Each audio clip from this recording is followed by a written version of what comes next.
The Forbidden Union. The alien throne room was never meant for a human. Merrick Hale could feel that truth in the air. The way the crimson-tinted light bent around him. The way the towering spires of obsidian seemed to hum with an ancient pulse that rejected every breath he took. The palace of the Zara Dominion wasn't built for mortal flesh or human fear. It was carved for something greater, something terrifyingly beautiful. And at its heart sat Queen Zyra of the Thousand Broods. Her eyes shimmered like fractured amethyst, her form both regal and predatory. 6 tendrils flowed from her shoulders like living silk, pulsing with veins of faint bioluminescence. She was power wrapped in grace, and for all that, she was staring at Merrick like he had broken the laws of gods themselves. "You dare stand before me after what you've done?" Her voice filled the hall, low and resonant, vibrating through the bone. Merrick's throat tightened. "I didn't mean for it to happen." The hall stirred. The Zayran guards, tall insectoid warriors clad in living armor, clicked their mandibles in disgust. Some raised their weapons. Others simply stepped back, unwilling to be near him. The queen rose from her throne, her height nearly twice his, and descended the spiraling dais. Each step seemed to shake the air. "You impregnated a royal carrier," she said softly, each syllable edged with venom. "A human dared to lay seed in the body of a Zayran princess." Merrick didn't flinch. He had been a soldier once, Terran Vanguard Division, deployed to the Zayran front when the truce was young and fragile. He had seen blood, he had seen alien worlds burn, and yet nothing compared to the fury that now approached him. "It wasn't betrayal," he said quietly. "It was love." The word hung in the air like a curse. The guards hissed. The queen stopped mid-stride. Her tendrils quivered. "Love," she repeated, tasting the word as though it were poison. "Your kind waged war against ours for 2 centuries. You burned our hatcheries. You slaughtered our queens. And now you think affection absolves your sins." Merrick lowered his gaze. "Maybe not.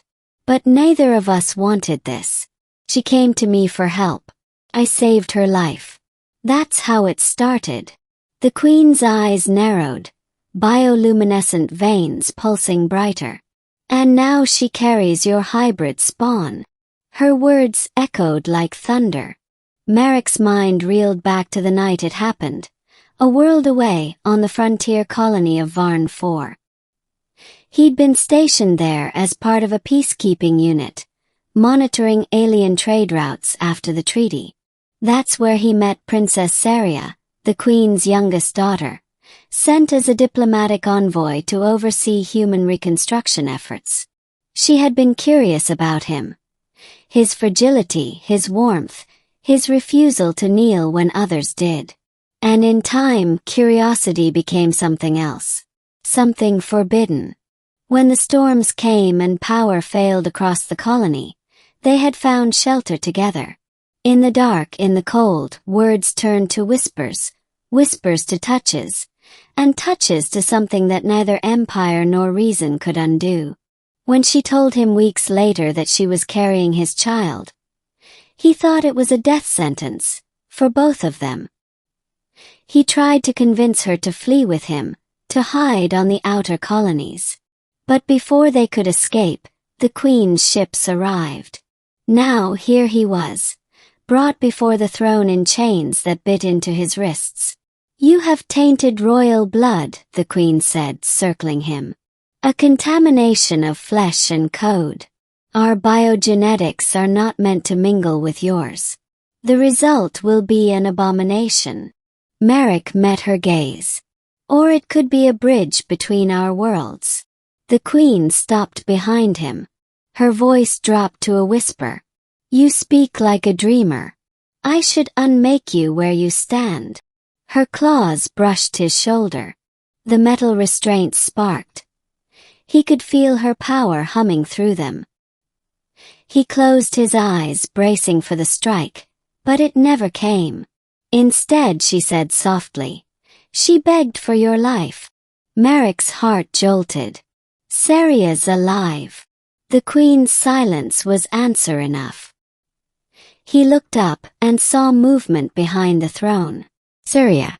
She stood weakly, her once radiant skin dimmed, her eyes glowing faintly with maternal strain. Even across the distance, he could feel the connection, the bond that defied biology and law alike. "She carries your offspring," the Queen said, her tone unreadable. "And she refuses the purification rites. She claims the hybrid lives." Merrick's chest tightened. "Then let it live." The Queen turned sharply. "You think you have the right to demand anything human?" He didn't back down. "I don't care what you do to me. But don't take it out on her." For a long, terrible moment, the hall was silent. Then, surprisingly, the Queen's expression softened, only slightly, but enough for Merrick to notice. "You truly care for her." "I love her." The Queen's tendrils coiled slowly, her eyes flickering with something between fury and sorrow. "Then your punishment will be this. You will not die. You will live to see what your love has wrought." Hours later, Merrick sat in a transparent holding chamber deep beneath the palace. The hum of alien machinery surrounded him, biotech systems that pulsed and breathed like living things. He thought of escape, of trying to reach Seria again, but the guards never left him alone. He'd fought worse odds before, but this was different. These weren't soldiers, these were zealots. Killing one would doom her. He pressed his palm to the glass, whispering, "Hold on, Seria." Then, unexpectedly, a shadow appeared outside his cell. "Still the reckless fool I remember," a voice whispered. Merrick turned and nearly broke down. Seria stood there, cloaked, eyes burning softly with light. "Seria," he breathed. "You shouldn't be here. If they find you." "They already know," she said quietly. "Mother knows everything. But she let me come." She said, "She wants to see if your words mean something." Merrick frowned. "What do you mean?" "She's testing you," Seria said. "If you truly meant what you said about peace, about us, she'll decide whether the child, our child, deserves to exist." Merrick exhaled, heart pounding. "Then tell me what I have to do." Seria stepped closer to the glass. "She's arranged something called the Trial of Essence. It's an ancient rite, a way to judge worth. If you survive, she'll release me. If you fail, she'll purge the child." Merrick's hands clenched. "When?" "Tomorrow." Her gaze softened. "Merrick, listen. Our bond isn't just emotional. The moment we connected, truly connected, the hive felt it. You're part of us now, in a way. The trial will test that connection." He reached out instinctively, his hand pressing against the glass opposite hers. For a moment, the barrier seemed to flicker, their energies resonating. "Then I'll survive it," he whispered. "For you. For our child." Seria smiled sadly. "You always say that. Just promise me one thing. Anything. If I fall before you do, don't let her destroy the baby." Before he could answer, alarms blared. Guards swarmed the corridor, dragging her away as she struggled to look back. Merrick slammed his fists against the glass, shouting her name until his voice broke. Then silence. Hours later, when the Queen appeared before his cell, he was kneeling, breath ragged. "You should have killed me," he muttered. Her tendrils curled around the barrier. "Perhaps. But I wish to see if you're worthy of the seed you planted in my bloodline." Her gaze was cold but searching. "If you fail the trial, I will erase every trace of you from her mind. She will never remember your touch, your voice, your existence." The hybrid will never be born. Merrick raised his head slowly, defiance flickering in his eyes. Then I'll just have to make sure I win. The Queen studied him for a long time. Then she whispered almost to herself, "You're either the herald of peace, or the harbinger of extinction." And as the chamber lights dimmed, Merrick realized that the trial ahead wasn't just about survival. It was about proving that love could transcend species, hatred, and history itself. The arena was alive. Not with sound, but with something deeper. A pulse that ran through the air, the walls, even Merrick's veins.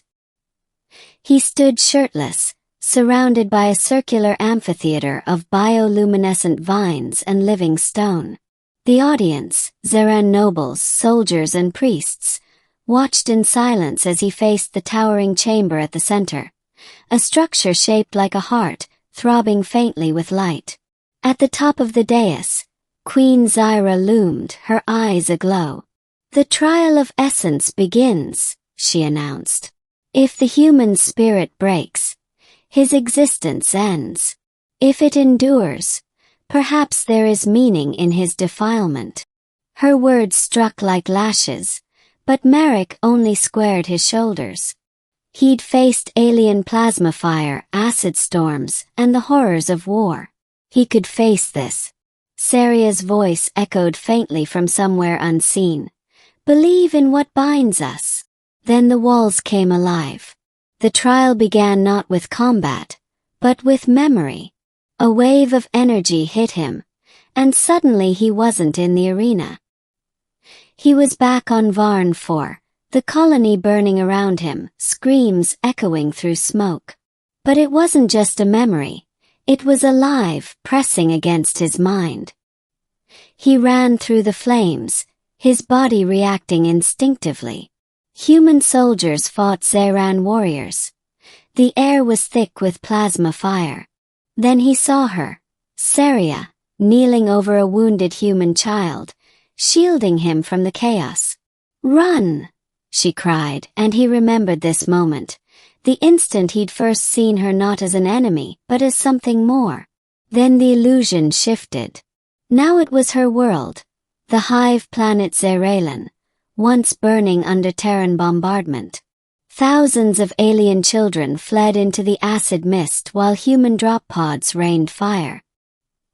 He saw himself among the invaders, blaster in hand.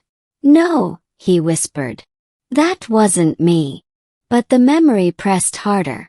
He had been part of that campaign. Maybe not there, but part of the same machine that brought that destruction. The psychic pressure grew unbearable. It wasn't just memory, it was judgment. He fell to his knees, screaming, as the Queen's voice filled the illusion. "Do you see now? The blood between us can never be cleansed." Merrick slammed his fists into the burning ground. "Maybe not. But I can stop it from spilling again." He stood, roaring against the vision, and suddenly the fire vanished. The chamber flickered back into focus, and silence fell. High above, the Queen's gaze tightened. Her tendrils trembled with something unspoken. He had survived the first phase. "Proceed," she ordered softly. The next test came in the form of a creature, a Zeran sentinel bred from nightmare. It slithered into the arena, part flesh, part crystal, its maw glowing with plasma heat. Merrick grabbed the only thing offered to him, a ceremonial spear, its tip humming with alien energy. The creature lunged, claws scraping the floor. He rolled aside, narrowly missing a burst of acid. The spectators hissed in amusement. They expected the human to die quickly. Instead, Merrick adapted. His instincts kicked in, years of combat training on alien terrain. He studied the beast's rhythm, its pulses, the timing of its attacks. He waited. One heartbeat. Then he charged. The spear met flesh, sinking deep into the creature's chest. But instead of dying, it screeched and wrapped its tail around him, lifting him into the air. Yield, human, a voice hissed in his mind, the queen's telepathic whisper. Not a chance, he gasped, driving the spear deeper. The beast convulsed, releasing him as it collapsed in a heap of green flame. When he stood again, blood streaking his arms, the crowd had fallen utterly silent. The queen rose slowly from her throne. You fight like a demon, she said, her voice echoing across the chamber. But what drives you? Fear. Survival. Desire. Merrick looked up at her. Love. The word hit her harder than any weapon could. That night the queen summoned him, not as a prisoner, but as one who had earned audience. He stood in the royal chamber, weak but unbroken. The queen dismissed the guards, leaving them alone in the bioluminescent glow of the throne's heart chamber. You survived, she said quietly. No human ever has. Merrick exhaled. Maybe I'm not just human anymore. Her gaze lingered on him. Saria's essence connects to you now. You share her life thread. You feel her heartbeat even from afar. He nodded. I do. She grows weaker, the queen said after a pause. The hybrid is draining her. She will die before it's born. Merrick stepped forward. Then save her. The queen's eyes flared. You presume I can simply alter nature.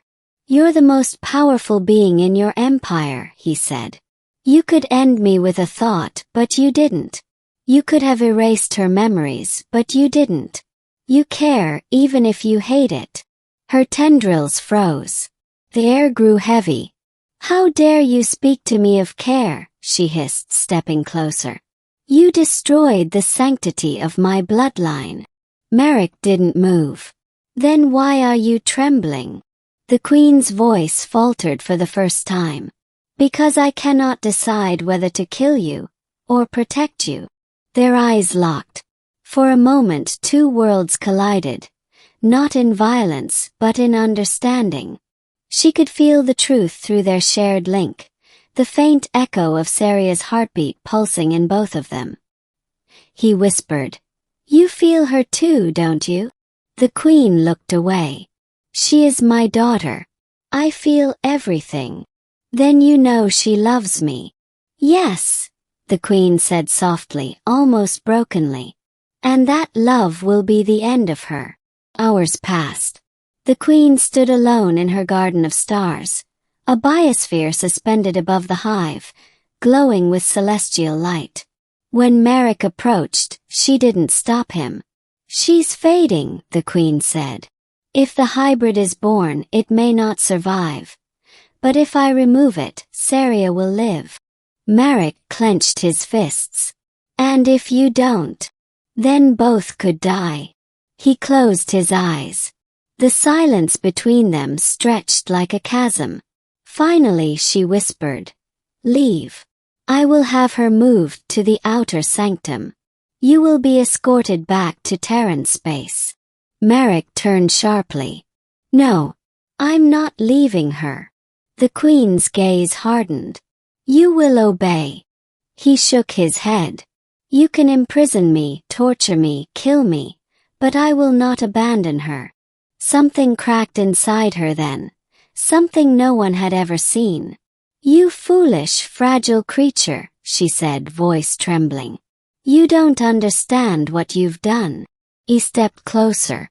Then explain it to me. I can feel her pain, the queen whispered, her voice suddenly breaking. Every breath she takes burns through my soul. Every beat of her heart, every pulse of that hybrid's life, it echoes through me. I tried to hate you, human. I tried to purge the thought of you. But I cannot because she cannot.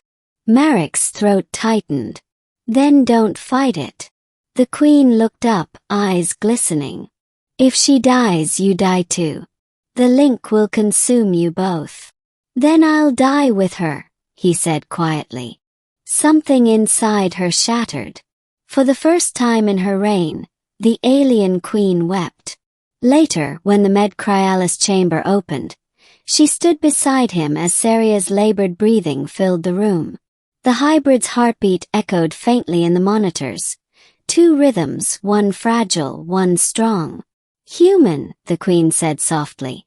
"If this child survives, it will change everything." Merrick nodded. "Then let it."